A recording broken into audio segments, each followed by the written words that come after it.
NCERT of all three subjects to crack NEET.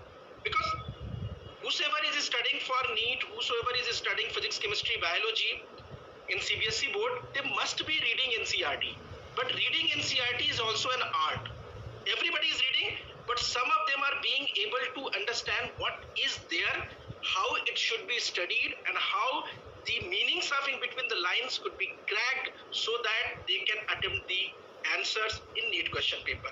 So everybody is wanting to know how to read NCERT of all three subjects, how to make notes out of NCERT, because every single line is becoming important. And I know there is something in your success which is moving in and around your technique to read the NCERT. And now this is time to reveal the secret. Over to you, Akansha. There is no as such secret, but I can definitely tell my own way of studying NCERT. Everyone has its own way. What strategy I followed for NCERT, that I'll be sharing. First of all, we'll start with biology. And first of all, I'll tell you what's the importance of NCERT. And I believe 88 questions out of 90 are completely straightforward lines of NCERT or in between the lines.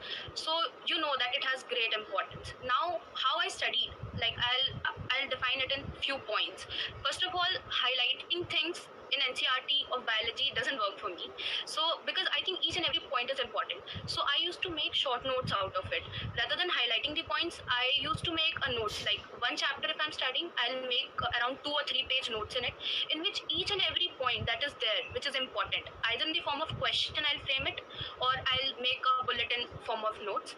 But each and every point that is there in NCERT, whether it's important or whether it's as small as any data given, like this year a question came that Robert May, according to Robert May, how many species are there which are possible. So that was a statement of NCERT. If you will not revise it again, you will forget it. So I believe that if you make short notes, and rather than revising the NCERT again and again, if you revise the short notes, that will definitely help you. So in biology, I used to do this way. Next very important thing that I used to do for biology was I used to discuss it with my friends. Like I had one very good friend of mine. So we used to discuss, like after completing one chapter from NCERT, me and my friend, we used to sit together and I used to ask questions from her and she used to ask questions from me. Like one page we used to frame around 15 to 20 questions. Like we have never left even a single knot also. Like it is compactly packed or it's loosely packed. We used to frame questions like that also.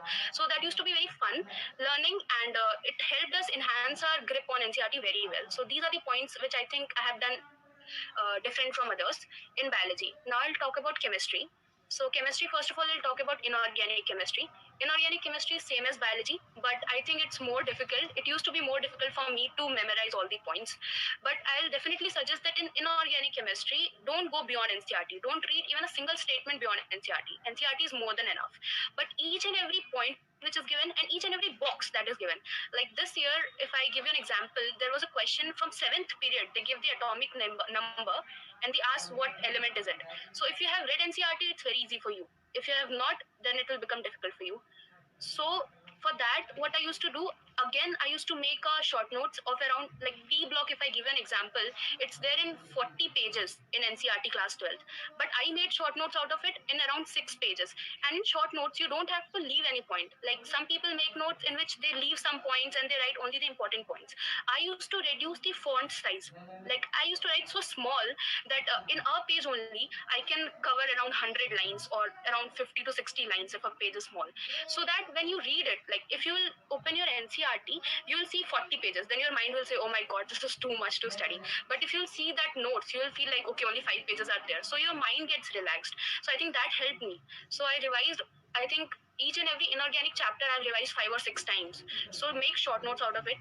There also you can use the same trick. You can discuss it with your friends, ask it with your friends and make it a fun way. Then I'll talk about organic chemistry. There I followed a different policy. There I didn't used to make short notes of each and everything.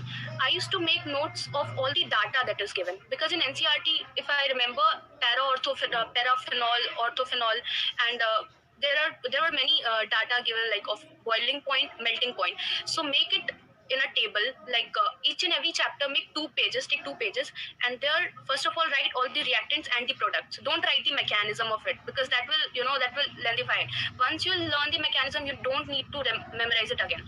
So you just write the reactant and the product, and then the data. So 2 pages of one chapter, and that you revise again and again. So this way I did organic. Physical chemistry, if I talk about, first of all, I used to study it from notes. And as such, there is not much there in NCERT, but there are some chapters in class 12, like surface chemistry, which is extensively given in NCERT. So there you have to highlight it in book itself, because you have not to learn all the pages. You don't have to learn each and every line there. So you have to learn only few important data. So there highlighting works. So there I used to highlight the points in the book itself, and I don't used to make short notes out of it. Then we'll talk about physics. Physics NCERT I have read in very last time. Like once you do entirely your syllabus, like from module, first of all, I used to do it from my Akash module. Then I used to revise my notes. Then I used to practice around 300 to 400 questions. And after doing all this, then I went to NCERT, because physics NCERT is very extensively written and it's very nice. But if you start reading it from the beginning, you won't understand it. So I used to study it at the last. And there also there are very few points which are very important, so you have to highlight it in the book itself and then revise it.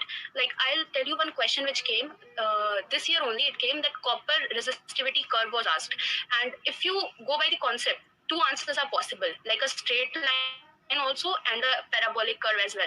So it was a direct question of NCERT. In NCERT there is a chart given in which copper, nichrome, all the things are given.